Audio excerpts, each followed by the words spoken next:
Hi hello friends, என்னடா shopping ஹாலை பார்க்குறீங்களா? பொண்ணு பீஸா செய்யணும்னு சொன்னான்.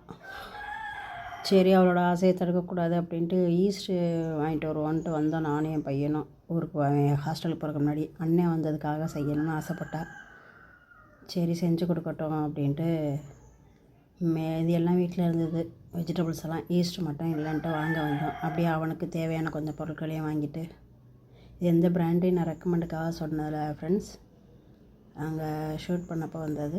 எந்த பிராண்டையும் ரெக்கமெண்ட் பண்ணல. சரி, ஒரு ஈஸ்ட்டை வாங்கிட்டு வந்தேன். நான் கொஞ்சம் பேக்கிங் ஐட்டம் நல்லா பண்ணுவேன். என்னை பார்த்தே கற்றுக்கிட்டா போல். அவளுக்கு ஒரு நாள் கூட நான் சொல்லி கொடுத்ததில்ல. பட்டு எல்லாமே டக்கு டக்குன்னு ஒரே தடவையில் நல்லாவே பண்ணுவாள். சரி, அந்த நம்பிக்கையில் வாங்கி கொடுத்தேன். அவனுக்கு தேவையான பொருளெல்லாம் வாங்கிட்டு, அண்ணன் மேலே பாசத்தை செய்யும்போது நம்ம ஏன் தடுப்பானே?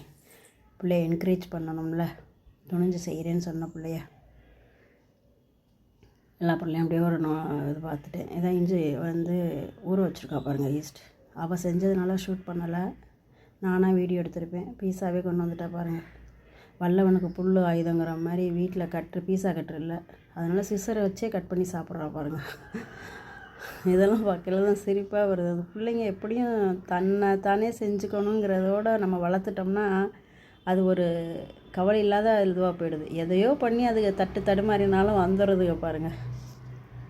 அது மாதிரி விட்டுறணும் அதுங்க இஷ்டத்துக்கு. கொஞ்சம் நல்ல இதுக்கு நல்ல விஷயங்கள் செய்யும்போது நம்ம அதை என்கரேஜ் பண்ணி கொண்டு வந்துட்டோம் அப்படின்னாலே சின்னத்துலேருந்து அதுங்க ஓரளவு ஸ்ட்ராங் ஆகிடும். நம்மளை விட்டு கை விட்டு போகிற பிள்ளைங்கிறதுனால தன்னோட காலில் நிற்கிற மாதிரி வந்துடுங்க. இந்த ஒரு 10 செடியை இந்த மொட்டை மாடி ஃபுல்லாக வச்சுருந்தேன். சரி, அதை பீஸா சாப்பிட்ட தெம்பில் இதெல்லாம் சுத்தம் பண்ணிக்கலாம்னு கேட்டால் என் பொண்ணு. அந்த கதையாக பழசெல்லாம் ஒதுங்க வச்சுட்டு மாடியெல்லாம் கூட்டி கழுவி தள்ளிட்டு செடிக்கெல்லாம் ஸ்டாண்டு வச்சு தூக்கி வச்சாச்சு ஒரு வழியாக. ரொம்ப மாடி ஃபுல்லாக கூட்ட முடியாமல் இருந்துச்சு. சரின்னு எல்லா செடியும் தூக்கி வச்சாச்சு. பீஸா சாப்பிட்ட தெம்பில் அந்த வேலை பார்க்குறீங்களா, இதுக்கு தான் செஞ்சு கொடுத்தனான்னு கேட்டால் என் பொண்ணு. பட் பீஸா ரொம்ப சூப்பராகவே செஞ்சுருந்தா.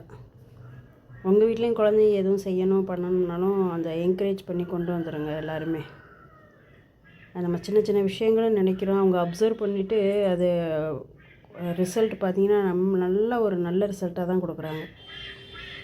நான் எதையுமே தடுக்கிறதில்ல.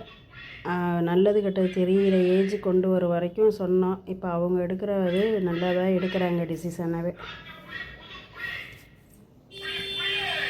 அதனால் எல்லா செடியும் நல்லா பூத்துட்டாங்க. மேலே தூக்கிக்கும் தண்ணியெல்லாம் ஃபஸ்ட்டு இவ்வளோ மாடியும் சுத்தம் பண்ணி கழுவி எல்லாம் முடிச்சாச்சு ஃப்ரெண்ட்ஸ்.